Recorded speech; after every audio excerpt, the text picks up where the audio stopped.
The usual suspects are now working overtime and having their biggest meltdown yet, trying to, quote, neutralize Tucker Carlson because he did a lengthy sit-down interview on his podcast this week with right-wing streamer Nick Fuentes, who the mainstream conservatives, the neocons, conservative ink types, the kosher conservatives, had all hoped would just go away after they got him banned from YouTube, Facebook, Instagram, and Twitter years ago. But instead, he, all these years later, is in, how shall we say, very high demand, and being restored on Twitter by Elon Musk, has accumulated over 1 million followers. Now, to be clear, I don't agree with everything that he says, as the usual caveat goes. He's got a lot of flaws, but I'm not here to pile on. He also has a lot of talent, so we're going to take a look at why this interview especially has upset so many on the right, and what is it about his message that is resonating with so many people, and why are the mainstream conservatives afraid to even debate him if his ideas about Israel and Jewish power are so wrong? Of course, Charlie Kirk and Ben Shapiro love to destroy anyone on the left and would debate any libtard about any issue, but neither of them would ever even dare mention Nick Fuentes' name. Here's Tim Pool and Alex Stein articulating the same thoughts that I have, the real reason why the big names on the right have been afraid to sit down and debate Mr. Fuentes. I don't believe any of the Tucker criticism is legitimate. I think they just don't like Nick's opinions. And I'll tell you what the truth is, and this is bad for the right. They're acting like Nick is such a threat, you can't interview him, but they don't care when you interview communists. And I think it's really obvious why, because these conservatives know that you bring on a communist, no one's going to agree with them, but they fear you bring on Nick Fuentes and people might. That's why they don't want you to platform him. No, that's exactly right, because Nick Fuentes is actually likable and his arguments are actually, they align more with the audience that they're trying to be a part of. So I think that's why Nick is a bigger threat than Hassan Piker. And it's obvious why you can see the reaction.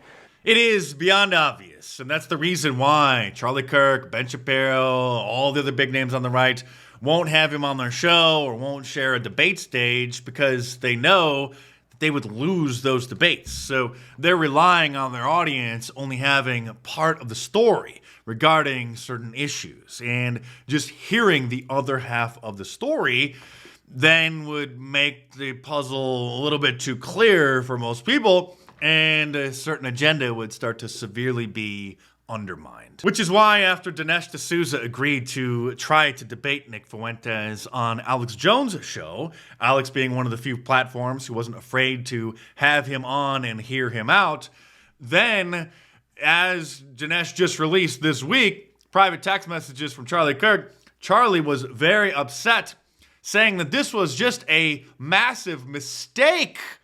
He's vermin, he said. And you just gave him one of the biggest boosts of his career. But I thought the whole point of a debate was to try to prove somebody wrong, try to humiliate them, try to publicly ridicule their ideas. Why would Dinesh D'Souza, who's supposedly one of the most brilliant conservative thinkers on the right, why would it be the biggest boost of someone's career if he were to join him on stage or virtually for a debate in order to supposedly dismantle his ideas? Charlie Kirk was asked by a caller on his show why he'll debate anybody on the left about any issue, but won't even mention a certain streamer's name. Thank you so much for being a member. What's on your mind? Hi, Charlie. As a TPUSA chapter founder and president, I've seen firsthand how the tide is turning among young conservatives. I say, if you truly believe in open debate in the marketplace of ideas, will you ever be willing to debate Nick Fuentes, or will you wait until his movement forces you to adopt his talking points, as we've seen already? It's funny. I personally do not give a platform to bad faith actors. And I had a whole open about this. And by the way, a really important thing is not to lie and to not bear false testimony. It's fine, I'll answer your question. Okay, so the caller pulled the old trick of telling the phone screener he wanted to ask about, a certain issue, and then changed his mind, because if you tell this phone screener what you actually want to talk about, then they'll never actually take your call. So now he's calling, he's chastising him for being a terrible liar. That wasn't the pre-approved question that you were supposed to ask. You said, oh, I want to have a question about Turning Point events. And you obviously lied about your question. Doesn't surprise me. Well, I mean, that kind of is about a Turning Point event. Like, why don't you debate about a Turning Point event? Because you have deceit. But you know what? Honestly, I'm asked that question all the time. I don't platform trolls. And I don't platform and I don't discuss people or I don't debate with people that are not good faith actors. And you debate Maoists and people who champion. They can keep on yelling at how successful we are and our big events and well over 1,000 employees. Actually, Charlie, with all due respect, despite your attempts to gatekeep and prevent certain issues from being discussed in conservative circles, it's sounding like an awful lot of the questioners at Turning Point USA events are Nick Fuentes fans. Like this kid last night who asked this question of J.D. Vance, who was filling in, continuing Charlie Kirk's planned college tour across the country.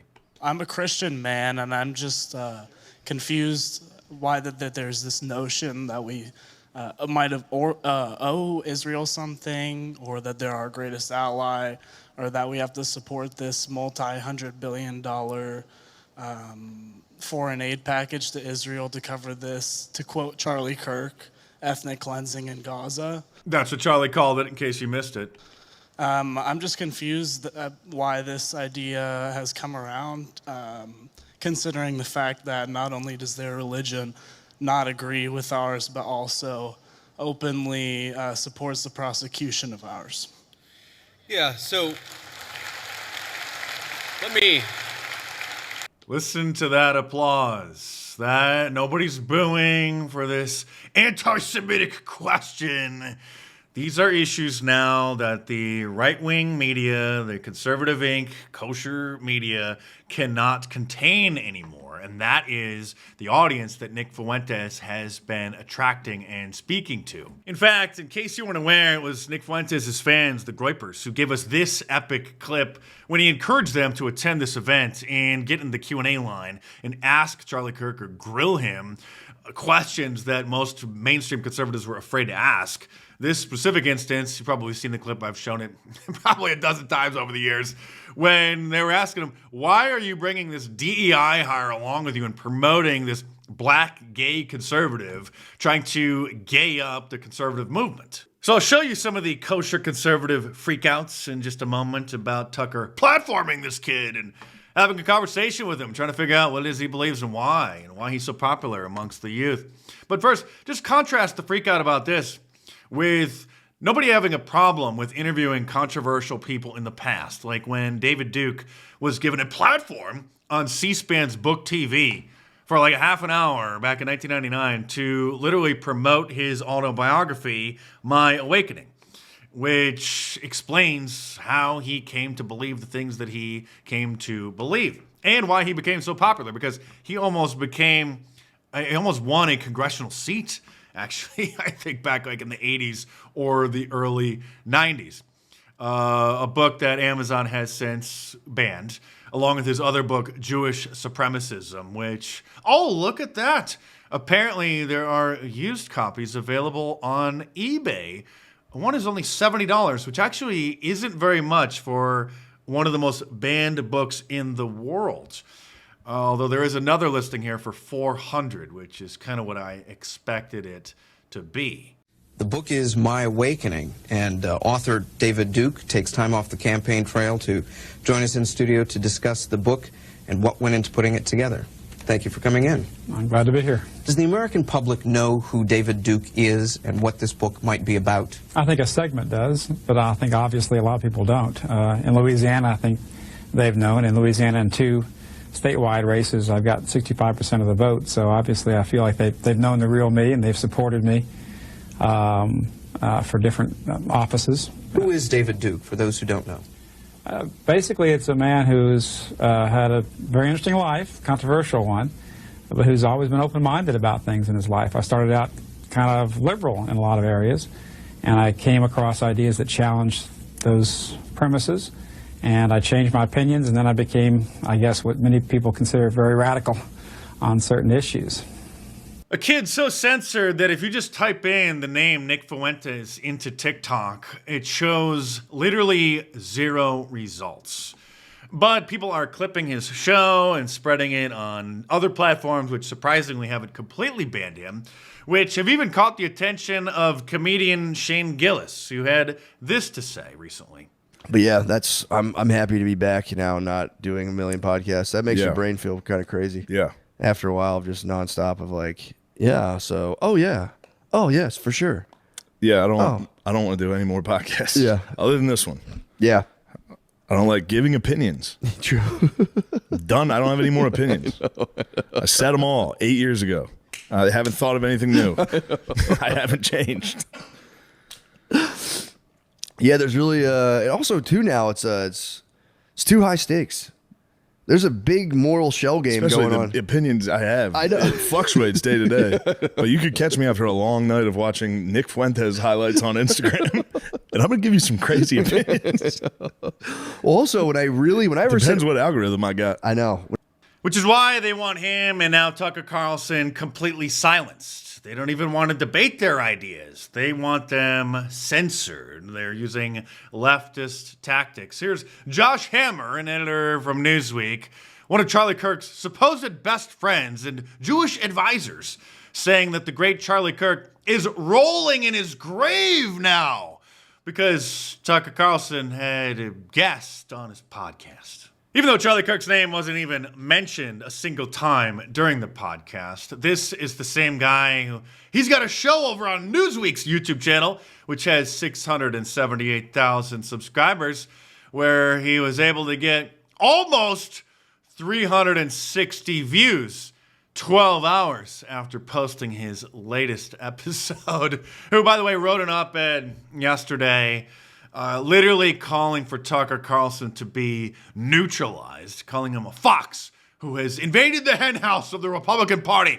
And unless the fox is neutralized, the victim could be the entire GOP itself. Dave Rubin, Conservative Inc.'s token gay guy, says that Turning Point will ultimately have to make a decision to honor Charlie or not, meaning he wants Tucker to be banned from being the headline speaker at their event, like I said, America Fest in December. This is the guy, along with his husband, who purchased eggs from a donor and then paid surrogates to be artificially inseminated with them, with two of them. So both him and his husband both had different eggs and different women inseminated in order to condemn both of those children to not only having to live with them as their supposed parents, but also never, ever knowing who their mother is. Not only just not having a mother in their life and having to be raised by two dudes, but then never knowing who their mother even is because of the privacy policies that go along with egg donors. Of course, Ted Cruz piling on, saying it's remarkable and sad watching Tucker Carlson turn into Nick Fuentes. Well, now we got to hear what terrible things Tucker has agreed with him on. How do you explain Mike Huckabee, Ted Cruz, and there are a lot like that, John Bolton. I mean, I've known them all, George W. Bush, like Karl Rove. I mean, all people I know personally who I've seen like be seized by this brain virus, and they're not Jewish.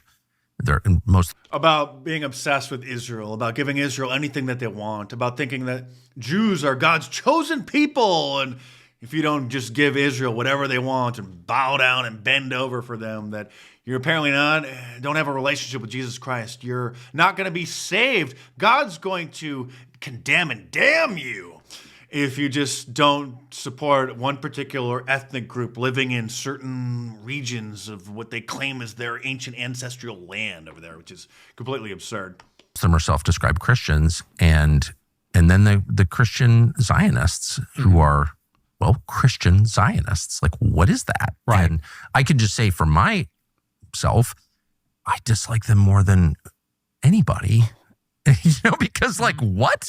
Because it's Christian heresy, and I'm offended by that as a Christian. Of course, it is heresy and beyond ridiculous to believe that a certain ethnic group, most of which don't even believe in God, let alone the ancient God of their ancestors, the Israelites, are somehow more in favor with God than someone who believes in Jesus Christ. Here's Seth Dillon over at the Babylon Bee, who is an ethnic Jew, who says that Tucker wouldn't be censoring anyone by declining to have them on his show. Just as Turning Point USA wouldn't be censoring Tucker if they stopped inviting him to events. Such platforms are not the public square. None of us are entitled to them. So it's not a matter of censorship, but responsibility and discernment. Who you talk to and how you talk to them matters. So he obviously is just giving a little wink and a nod to the idea to ban Tucker Carlson, to cancel Tucker Carlson from the Turning Point event in December. And here's what Brad Palumbo had to say. He is the new gay clown in Conservative Inc., welcomed on all the big shows, including CNN. And he says that Nick Fuentes won.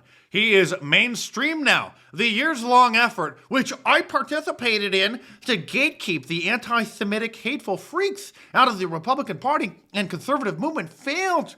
You could object to this, leave the Republican Party as I have, but to pretend that strict standards of decency or integrity still exist in the modern conservative movement is to delude yourself. To which Dinesh D'Souza responded, Nick hasn't won. He isn't moving into the mainstream. Tucker is moving out, which is ridiculous when you realize that this was the reception that he received just last week, I believe, 2 weeks ago, at a Turning Point USA event that he was hosting, filling in for Charlie along the planned tour, continuing it. And again, in case it's not crystal clear, it wasn't those on the left who got Nick Fuentes canceled, banned from all the major platforms, from YouTube, Facebook, Instagram, and Twitter. It was those on the right. And Clickbait and Benny Johnson played a big role in that, posting an 18-post thread on Twitter at the end of 2019, just like 2 or 3 months before the big ban, the big purge, showing all the clips of him saying crazy and controversial things, just one after the other after the other. Although these days, Benny Johnson has what's called audience capture. Benny Johnson now knows how popular Nick Fuentes' ideas are. Some of them, obviously not all of them. I always have to make that distinction, right? But when he's firing on all 8 cylinders, criticism of Israel and certain influences and things like that. So Benny Johnson will not, endorse him, obviously, will not agree with some of his ideas, will not condemn him either. So back before people kind of, moved the Overton window and started thinking about why are we so beholden to Israel, Benny Johnson was very bold in trying to denounce and cancel Nick Fuentes. But now, these days, it's crickets. And while he did play a big role in moving the Overton window, it obviously wasn't just him. A lot of circumstances happened over the last few years where certain things just became obvious and people started asking honest questions about things, because when the new Speaker of the House just gets sworn in and then his first order of business is helping a foreign country, people just start to wonder, what is it that's going on with Israeli influence in our government? The first bill that I'm going to bring to this floor in just a little while will be in support of our dear friend Israel, and we're overdue in getting that done.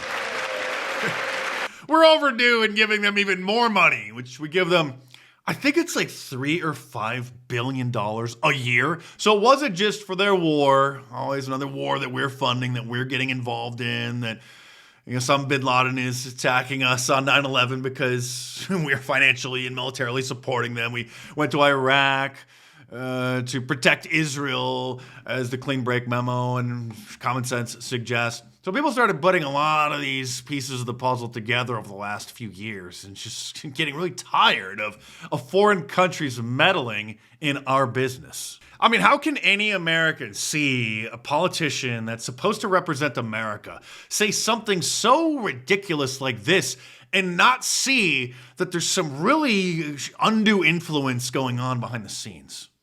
I have said to people when they ask me, if this Capitol crumbled to the ground, the one thing that would remain is our commitment to our aid, and I don't even call it aid, our cooperation with Israel.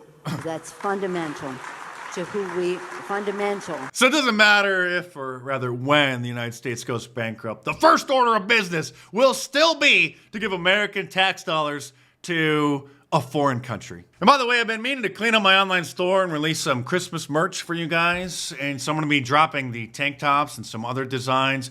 So for the next couple days, I think through this weekend, you could save 20% off of the tank tops. Actually, I guess off of anything if you really want. By using the promo code America First, one word, America First at the checkout. So you want to stock up on some tank tops for the spring or for next summer, then just head on over to markdice.com or click the link in the description below. Use the promo code America First, one word, to save 20% off this week and check them out.